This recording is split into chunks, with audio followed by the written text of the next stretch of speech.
En cette journée de conférence, l'Université évangélique en Afrique, en collaboration avec le Centre d'excellence de Nice Mukwege CEDEM, ont annoncé désormais l'octroi chaque année de 2 bourses spécifiques aux femmes à l'UEA. C'est un message fort. Je l'ai vu dans les visages de participants qui se sont rendus compte que oui, effectivement, il est possible de se démarquer.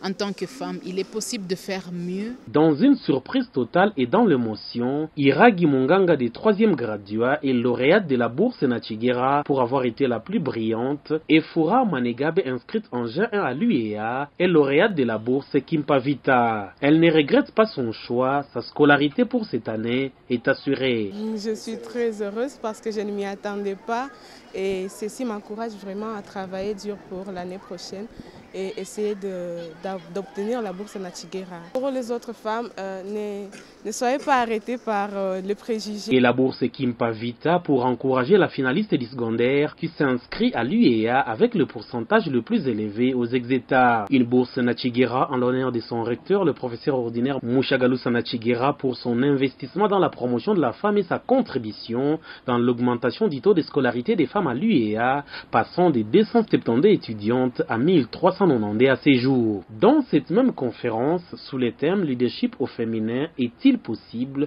dans le contexte congolais, il a été lancé le programme de mentorat en faveur du personnel académique féminin et les étudiantes de l'UEA. Le programme de mentorat va servir à réduire la sous-représentation des femmes dans les postes de commandement, notamment à l'université, mais aussi au niveau professionnel dans d'autres entreprises, institutions. C'est donc une commémoration toute particulière à l'UEA, où le centre CEDEM et le recteur Gustave Mushagalusa ont trouvé un sens à la promotion des droits de la femme de façon concrète.